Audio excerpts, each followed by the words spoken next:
అందరికీ జై శ్రీరామ్. భారత్ మాతాకి జై. అందరూ బాగున్నారని ఆశిస్తున్నాను. ఇటీవల ఒక సినిమా రిలీజ్ అయింది. కిరణ్ అబ్బవరం అనే ఒక హీరో, ఒక యంగ్ హీరో, చాలా సినిమాలు చేసిండు. బట్ కా అనే ఒక సినిమా రిలీజ్ అయింది, చూసిన. కొంచెం thriller. But end of the story ఏంటంటే ఒక కర్మ సిద్ధాంతం గురించి చెప్తుంది ఆ సినిమా. వాస్తవం చెప్పాలంటే కర్మ సిద్ధాంతం నేను కూడా నమ్ముతా. అంటే చాలా రోజుల నుంచి నమ్ముతా. అంటే ఎందుకంటే మన జరిగిన సంఘటనలు కానీ, చూస్తున్న సంఘటనలు కానీ నేను నమ్ముతా. నా మాటలో చెప్పాలంటే కర్మ సిద్ధాంతం అనేది ఒక ప్రకృతి ప్రజల కోసం అమలు పరుస్తున్న ఒక ప్రజాస్వామిక ఆయుధం కర్మ సిద్ధాంతం. అంటే కర్మ సిద్ధాంతాన్ని ప్రకృతి అమలు చేస్తుందని నేను నమ్ముతా, బలంగా నమ్ముతా. అయితే అవన్నీ ప్రకృతి అవన్నీ ఎందుకు చెప్తున్నాము అంటే, ప్రకృతి కర్మ సిద్ధాంతం ఎందుకు మాట్లాడుతున్నామంటే, ఇటీవల బాల్కొండ నియోజకవర్గంలో జరిగిన కొన్ని సంఘటనలు, రాజకీయ పరిణామాల వాటిని చూస్తే నాకు కర్మ సిద్ధాంతం గుర్తుకొస్తుంది. అసలు ఆ సంఘటన ఏంటంటే, మొన్న కార్తీక పౌర్ణమి రోజు లింబాద్రి గుట్ట మీద శ్రీ లక్ష్మీ నరసింహస్వామి బ్రహ్మోత్సవాలు జరిగినాయి. అక్కడ కొన్ని రాజకీయ పరిణామాలు, సంఘటనలు జరిగినాయి, చాలామందికి తెలుసు. మన మాజీ మంత్రి, ప్రస్తుత బాల్కొండ ఎమ్మెల్యే ప్రశాంత్ రెడ్డి గారు తనకి రావాల్సిన మర్యాద దక్కుతలేదు, నాకు ఒక ప్రోటోకాల్ పాటిస్తలేరు అని వాపోతూ, నన్ను ఇట్లా అంటే కాంగ్రెస్ చాలా వేధిస్తుందని ఒక వాపోతూ కొన్ని స్టేట్మెంట్స్ ఇచ్చారు. ప్లస్ దాన్ని కొంచెం సోషల్ మీడియాలో బాగానే వైరల్ అయింది. అది చూసిన నేను. దానికి తగ్గట్టు కాంగ్రెస్ వాళ్ళు సమ్ కౌంటర్ ఇచ్చారు. సరే, నేను కాంగ్రెస్ వాళ్ళ కౌంటర్ గురించి నేనేం మాట్లాడతలేను. కానీ కర్మ సిద్ధాంతం అనేది ఇప్పుడు నేను చెప్తా. ఇదే ప్రశాంత్ రెడ్డి గారు సేమ్ లింబాద్రి జాతర టైంలో లాస్ట్ ఇయర్ ఒక అధికార దర్పంతో ఆయన రాచ మర్యాదలు పొంది అక్కడ ఈ బ్రహ్మోత్సవాలను జరిపారు. ఎనలేని మర్యాద, ఎనలేని అధికార దర్పం. కానీ ఎగ్జాక్ట్లీ ఒక 1 year తర్వాత చిత్తు బొత్తు అంటారు కదా, చిత్తు బొత్తు అయిపోయింది. అంతకుముందు ఆయన లాస్ట్ 10 ఏళ్ళు ఎప్పుడైతే బీఆర్ఎస్ అధికారంలో ఉన్నప్పుడు, ఈయన అంత ఫస్ట్ 5 years లేకుంటే సెకండ్ 5 years కానీ జిల్లాలో ఈయన ఏం చెప్తే అది కూడా పోలీస్ కమిషనర్ నుంచి కానిస్టేబుల్ వరకు అసలు తూచా తప్పకుండా కాదు, గజ గజ గజ వణికిపోతున్నారు ఆ టైంలో. కానీ ఇప్పుడు ఉన్న పరిస్థితుల్లో ప్రశాంత్ రెడ్డి గారు కనబడితే సామాన్య కానిస్టేబుల్ ఒక గౌరవ వందనం అంటే ఒక సలాం కూడా కొట్టడానికి కూడా నీ భయం పడుతుండు. ఇష్టపడతలేరు, లేకుండా భయపడతారు, వాళ్ళకి తెలుసు. బట్ నమస్తే కూడా పెడతలేరు. అంటే ఇక్కడి నుంచి ఎక్కడికి మారిపోయింది సిచ్యువేషన్. ఇదే కర్మ సిద్ధాంతం అంటారు. ఎందుకు చెప్తున్నంటే, ఇదే ప్రశాంత్ రెడ్డి గారు మంత్రిగా ఉన్నప్పుడు, అదే సమయంలో 2019 నుంచి 2024 వరకు నిజామాబాద్ ఎంపీగా ప్రజలు ఎన్నుకోబడిన అరవింద్ ధర్మపురి గారు ఒక ఎంపీగా ఉన్నారు. వాళ్ళ పార్టీ అధినేత అయిన కేసీఆర్ గారి గారాల కూతురు కవిత గారిని ఓడించి ఆయన ఎంపీ అయ్యారు. అయినాకడ ప్రజలు యాక్సెప్ట్ చేసారు, కానీ ప్రశాంత్ రెడ్డి గారు యాక్సెప్ట్ చేయలేకపోయారు. ఆయన గెలుపుని, ఆయన ఎంపీతనాన్ని మొత్తం. అంటే ఎందుకు ఆయనని ఎక్కడ పడితే అక్కడ ఆపేయాలని నిర్ణయించుకొని, ఆయన ఏదైనా ఊర్లలో మీటింగ్ పెట్టినప్పుడు, లేకుంటే వస్తున్నప్పుడు, ప్రజలతో మమేకం కావాలని అనుకున్నప్పుడు, ఎంపీ అరవింద్ గారు అనుకున్నప్పుడు, ఈయన దానికి అడ్డుకట్ట వేసేది. ఎట్లా? ఒక రైతు ముసుగుల తన ముసుగుతో తన చెంచా గ్యాంగ్తో దాడులు చేయించారు. తాళరాంపూర్ సొసైటీ సంబంధించిన బాధితులు ఒక ధర్నా చేస్తే దానికి హాజరు కావడానికి వస్తున్న ఎంపీ ధర్మపురి అరవింద్ గారిని ఆ రోజు ఘోరంగా అడ్డుకున్నారు. మళ్ళీ చాలా ఉన్నాయి.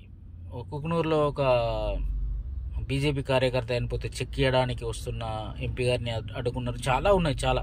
ఈ ఆర్మూర్లో ఒకసారి హత్యా ప్రయత్నం జరిగింది, జగిత్యాలలో జరిగింది, కోర్టులో జరిగింది ఎక్కువ. కానీ ఇందులో ప్రశాంత్ రెడ్డి పాత్ర చాలా కనిపించేది.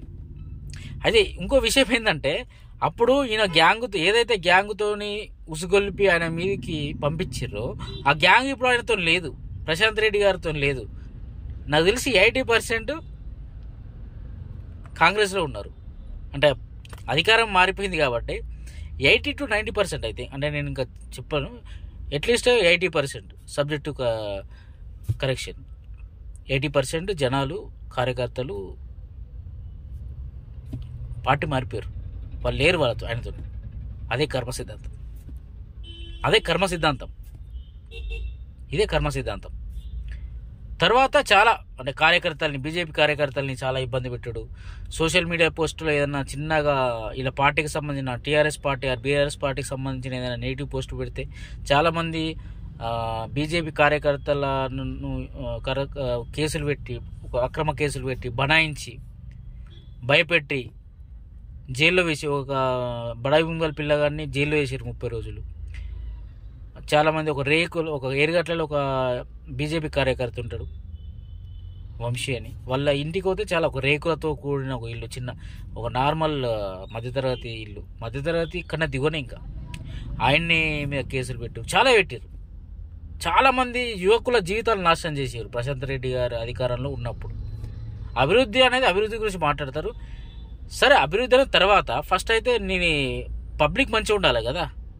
రాజకీయ దురుద్దేశంతో అందరినీ మనం టార్గెట్ చేయొద్దు కదా. ఆయన చేసిండు, చాలామంది జీవితాలు నాశనం చేసిండు ఆయన. అలాంటి వ్యక్తి అట్లా చేసిండు కాబట్టి ప్రకృతి ఊరుకుంటుందా? ఎన్నికల్లో అంత ఖర్చు పెట్టిండు, ఎన్నో 100 కోట్లు ఖర్చు పెట్టిరు అంటారు, నాకు తెలియదు లెక్కలు. కానీ అట్లాంటి ఆయన దాదాపు ఓడిపోయే పరిస్థితి తీసుకొచ్చుకున్నాడు. అంత డెవలప్మెంట్ చేసిన చెప్పుకునే వ్యక్తి ఓడిపోయిన పరిస్థితి తీసుకొచ్చుకున్నాడు. నేను ఖచ్చితంగా దీన్ని ఎందుకు అంటే కర్మ సిద్ధాంతమే. సరే గెలిచిండు, గెలిచి మళ్ళీ బీఆర్ఎస్ అధికార పార్టీలో లేదు, ప్రతిపక్షంలోకి వెళ్ళిపోయింది. ఇప్పుడు అసలు గేమ్ స్టార్ట్ అయిపోయింది. అసలు గేమ్ ఇప్పుడు స్టార్ట్ అయింది. ఈ 1 yearలో ఆయనకి ఎంత నరకం చూపెడుతున్నారు కాంగ్రెస్ వాళ్ళు అంటే, వాస్తవం చెప్పాలంటే చూపెట్టదు. నేను వ్యతిరేకమే, కానీ ఇది ఒక కర్మ సిద్ధాంతంలో భాగం అనుకుంటున్నాను నేనైతే. వీళ్ళు కూడా ఇప్పుడు కాంగ్రెస్ వాళ్ళు ఇట్లనే చేస్తే కాంగ్రెస్ వాళ్ళని కూడా కర్మ సిద్ధాంతం వేటాడి కర్మ సిద్ధాంతం అమలైపోతుంది. ఏదో విధంగా మన రిటర్న్ అయిపోతుంది, అది వేరే విషయం. బట్ ప్రశాంత్ రెడ్డి గారు ఇవాళ మళ్ళీ ఎక్కడ తనకి బాగా ఇష్టమైన ప్రదేశం ఏంది? లింబాద్రిగుట్ట. ఆ లింబాద్రిగుట్టలోనే అక్కడనే చాలా అవమానాలు జరిగినాయి. చాలామంది చెప్పారు నాకు, నేను పోలేదు బట్ ఆ రోజు. కానీ చాలామంది చెప్పారు, పేపర్లో వచ్చింది, అక్కడ చూసిన వాళ్ళు కూడా చాలామంది చెప్పారు. ఆయన కార్ అలో చేయలేదు, కావాలనే ట్రాఫిక్ క్లియర్ చేయలేదని బ్లా బ్లా బ్లా అని చాలా కారణాలు చెబుతూ ఆయన ఒక కంప్లైంట్ కూడా, అంటే ఒక అక్కసు డీల్ అయిపోయిండు అని తెలిసిపోతుంది. అంటే ఇది ఒకటే చెప్తారు ప్రశాంత్ రెడ్డి గారు. ఇది ఇప్పుడు తెలుసుకోవాలా మీరు. ఆ రోజు ఎంతమంది బీజేపీ కార్యకర్తల్ని మీరు భయపెట్టి అరవింద్ అన్న లాంటి ఒక నాయకుడిని ముందుకెళ్లకుండా బీజేపీ పార్టీని వెనకకు లాగే ప్రయత్నం చేశారు కదా. ఇలా ఖచ్చితంగా చెప్తున్నా, బీజేపీకి మీరు పెట్టిన బాధలు ఇలా అవి కర్మఫలంగా కర్మ సిద్ధాంతంగా రిటర్న్ అవుతున్నాయని నేను అనుకుంటున్నా. అది ఎవరు క్రియేట్ చేసింది కాదు, ఖచ్చితంగా కర్మ సిద్ధాంతంలో భాగంగా మీకు ఈ పరిణామాలు జరుగుతున్నాయి. ఇంకా మీకు జరుగుతాయేమో చూడాలా. కానీ నేను ఒకటే చెప్తున్నా అందరికీ, మన ఎస్పెషల్లీ బాల్కొండ నియోజకవర్గం అండ్ నిజామాబాద్ జిల్లా ప్రజలకి, రాజకీయ నాయకులకి, వివిధ పార్టీల్లో ఉన్న రాజకీయ నాయకులకి, ఇలా మనకు ప్రశాంత్ రెడ్డి అనే వ్యక్తి ఉదాహరణ. కర్మ సిద్ధాంతం అమలు చేస్తుంది ప్రకృతి అనేది. ఇది ఇలా ప్రశాంత్ రెడ్డి ఒక ఉదాహరణ, మనం చూసి నేర్చుకోవాలి. యాక్చువల్గా ఇలా ఉండద్దు. ఎంత అధికారం ఉన్నా కూడా ఉదిగినట్టు ఉంటేనే మనం ఒక మనిషిగా కొత్త నిర్వచనం ఇస్తాం, మనిషిగా ప్రూవ్ చేసుకుంటాం.